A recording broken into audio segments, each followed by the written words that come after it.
Майрамби Шарифзода, уважаемый Шарафдин Гадоев, вы молодой, перспективный, будущий, очень большой политик в Таджикистане с Божьей помощью. Но, к великому сожалению, к великому несчастью, вот только что я разговаривала с Таджикистаном, там везде отключены ютубы. И никто не может даже слушать все ваши выступления. В особенности слушают только те, 6-е управление МВД и Комитет госбезопасности, для того, чтобы позорить, для того, чтобы выявлять, кто смотрит. Остальное все вы видели, что творится. Вот сейчас этот уважаемый Абдусатор напомнил о том, что тысячи безвинных людей в 92 году в реке Пянджи были утоплены. Да, это на самом деле правда. Почему? Потому что во время 16-го сессии Ходжанда всех, кого привезли в Ходжанд, их обманули, взяли как в заложники, никуда не выпускали. И в это время президент или этот людоед, этот убийца Эмомали Шарипович Рахмонов поехал куда? Вот именно поехал в Нижний Пяндж. И вот то, что вы сказали, танки, все, он командовал. Безвинные, несчастные старики, женщины, дети, беременные женщины, вообще граждане Таджикистана, гражданские лица, не имеющие никакого отношения ни к политике, ни к митингам, были просто уничтожены. То есть произвели массовый геноцид этнических выходцев, этнических таджиков. Вы правильно говорите?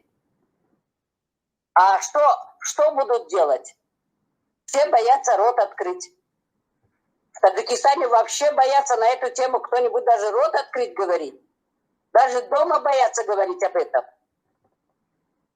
До каких пор этот страх будет уничтожать, убивать, угнетать, порабощать этот таджикский народ? Итак, Таджикистан остался совсем маленький. Таджики в действительности сейчас все, что делает государство, это преднамеренное умышленное выдавливание населения Таджикистана из Таджикистана. Чтобы чем меньше было народу, тем для них лучше. Вы смотрите, на миллиарды и на миллионы поступает гуманитарной помощи. Недавно только сколько тысяч тонн получили они гуманитарной помощи, в том числе муки, риса и других продуктов питания. И где это все? Все на базарах, складах его проклятой семьи, его зятев, его дочерей, его, как говорится, родственников жены. А народ как был голодный, такой голодный и остался. О чем еще можно говорить? Вот на прошлой неделе вы вспоминали очень хорошего человека, Зайда Саидова. Вот Зайд Саидов в действительности он никакой политики, никакого отношения не имел. Он был просто промышленник. Он создавал людям рабочие места. Он восстанавливал все те заводы, фабрики, уничтоженные, разграбленные этой семьей, давал людям работу. И что с ним сделали? Вот я сейчас имею некоторые сведения, может быть, это будет плачевно с моей стороны сказать, но, видите, мы должны говорить всегда правду. По достоверной информации спецслужб Таджикистана и из протокола допроса Зайда Саидова стало известно, что Зайд Саидов никогда не обращался в этот самый Хизби Нахзати Ислами Таджикистан Кадири, чтобы его включили, значит, весь 42 тысячи списочный состав Ханит были включены в этот Таджикистан и новый Таджикистан. Это из протокола допроса. Он говорит, что он никогда не обращался с этим вопросом к Кабири. Что Кабири ему отомстил за то, что тоже имел бизнес, и почему разрешили провести вот это 40-летие Ханита только для того, чтобы трясти вот этими множественными листками с фамилиями 42 тысяч членов Хизби Нахзати Ислам для того, чтобы уничтожить, посадить этого Зайда Саидова. Это я не выдумываю. Это можете вы в спецслужбах Таджикистана найти полностью. Тем более у вас там связи большие есть. Вот как это можно было человека взять, ни за что, ни про что, он находился во Франции, в это время взять и его просто уничтожить. Это ведь триллиарды долларов, которые он вложил в Таджикистан. Во все эти заводы, фабрики, во все эти рабочие места, где создал для таджикистанцев, для женщин Таджикистан. И что они натворили? Вот о чем еще можно говорить? Конечно, это очень печально и очень жаль. И они считают Мухиддин Кабири предателем номер один, что была договоренность, поэтому он провел это 40-летие Хизби Нахзати для того, чтобы вот этими множественными списками трясти 42 тысячи человек, и чтобы весь политсовет этого Хизби Нахзати Ислам посадили и дали коридор, чтобы Мухиддин Кабири убежал из Таджикистана. Неужели это правда? Почему об этом все молчат?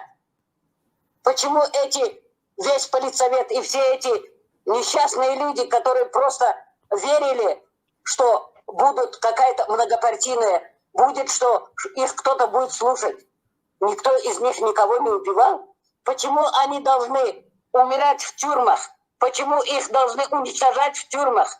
Почему весь Таджикистан превращен в огромный концлагерь, в огромную тюрьму для всех таджиков, которые просто хотят жить по-человечески, защищать свои интересы, защищать интересы других граждан Таджикистана, защищать интересы безнадежно больных, инвалидов. Я попозже вам пошлю снимки, как одного бедный мальчик родился очень страшными заболеваниями, собирали деньги в Санкт-Петербурге, сделали операцию, вот 5 апреля должна быть вторая операция, и ни копейки деньги у них нету, чтобы закончить эту операцию. Этот ребенок остается инвалидом на всю жизнь. У него очень страшная и редчайшая болезнь. Вы знаете, просто в Ленинграде пошли на уступки, сделали первую операцию и собрали его. Если так честно сказать, то есть у него отсутствует пиписка, он мальчик, он не может писать, там нету вывода каналов для мочевыводящих путей. И там сделали дырки, поставили катетер, и ребенок писает совсем с других мест. Очень жаль, что у меня нету таких денег, чтобы помочь этому ребенку. 5 числа должна у него вторая операция быть. И этот бедный ребенок находится в Таджикистане со своей матерью. Я вас очень прошу, пожалуйста, хоть по $1, хоть по $1 соберите из дозволенных ваших честно заработанных денег, чтобы помочь этому ребенку. Я вам, уважаемый Абдусатор, пошлю фотографии этой операции. Вы посмотрите. Спасибо этим санкт-петербургским хирургам, что они сделали невозможное. И так такое горе везде у нас в Таджикистане. Люди умирают от этих болезней, люди умирают от того, что там стоят эти проклятые лаборатории, которые уничтожают людей вот этими бациллами, этими вирусами, этими бактериями. А у таджиков как, у мусульман как? Худо дот, худо грифт. Бог дал, Бог взял. И они знают, что прекрасно, что в Таджикистане не делают патологические исследования, чтобы узнать человека, от чего умер. До каких пор наш Таджикистан будет вот так страдать? До каких пор наши таджики будут умирать? Ведь генетически таджики один из самых древнейших народов мира, с древнейшей цивилизацией и культурой. Вот как мы можем им помочь? Вот, ну как не плакать? Как мозг, сердце не будет разрываться? Вы мужчины, вы воины, Бог вас создал очень сильными. А мы, женщины, видите, мы просто защищаем любую жизнь, поэтому нам очень жалко. Вы извините, что я плачу. Я не плачу, мне плачет мозг, сердце, разум, душа за всех таджиков в мире. Почему они должны все скитаться? Почему они не могут жить у себя на родине? Будь проклят людьми и Богом этот проклятый людоед, проклятый убийца, этот Имам Али Шариф Рахмонов со всей своей семьей, со всей своей коррумпированной, узаконенной, государственной, бандитской семьей. Только они живут. Остальные люди просто существуют. Остальные люди медленно умирают. Вы посмотрите, каждый день люди умирают. И они скрывают, от чего умирают. Она Камтар Сараш Даргиев, Камтар Шикамышраф, ну тому. Чуть-чуть у него голова заболела, чуть-чуть он грипповал, чуть-чуть живот заболел, он умер. Где же эти лекарства? Эти лекарства идут за границу, за огромные деньги продаются. Вместо того, чтобы открыть склады у этой проклятой семьи и забрать эти лекарства нуждающимся, о чем еще можно говорить. سلامت باشه رفقا جان، زنده باشه انشالله. بهترین سخنها باور کنید اگر برادرای عزیز دیگر هیچ طاقت نمیماند، هیچ طاقت نمیماند. خدا اکو پروردگار یک بلای عظیم الشأن بیاره در همین اویله که همه همینا را نابود کنه که ما خلاص شویم. این چه روزی سیاه نخواهم 4,000 آدم زندگانی کنه و 9 میلیون آدم، قریب 10 میلیون آدم اینمیتا در بدر خاک بسر باشن، در تمام دنیا ریز چهار باشن. نخواه مرده هاشون نتانن در وطن خودشون گور کنن. ای خدا تا که این عذاب و عقوبت، تا که این عذابای ما، همی که همه ما حاضر زنده هستیم، شاهد هستیم. یک دکومنتالنی خرونیک، دکومنتالنی فیلم کردن در کار.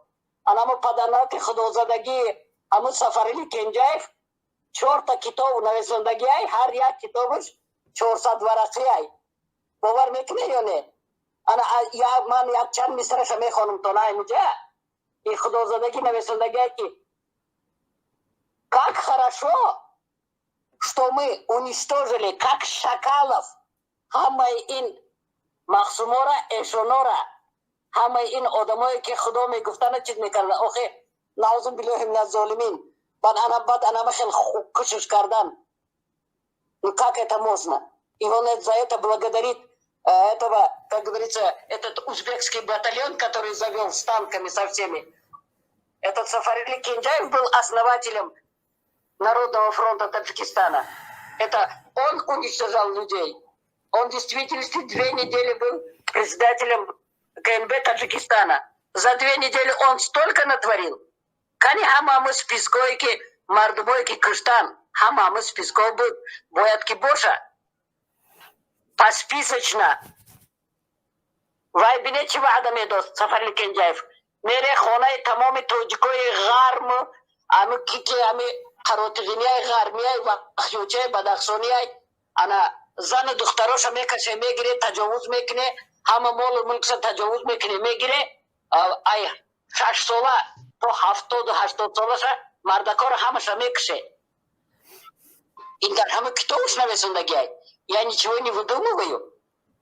4 книги, написанные Сафарили Кенджаевым, и он там выдал документально все секреты государства. Все, что он в свое время диктовал этому президенту Рахмонову, и Рахмонов какие получал от него все эти, как говорится, указания и выполнение все. Это очень страшные книги, верите, нет? 4 книги, написанные Сафарили Кенджаевым документально, по 400 страниц каждая. Вот это основной документ для того, чтобы возбудить процесс в Гаагском суде, военный трибунал против всех, кто совершили этот массовый геноцид в Таджикистане, кто довели Таджикистан до нищеты, кто довел Таджикистан до того, что стала всеобщая тюрьма и всеобщий концлагерь.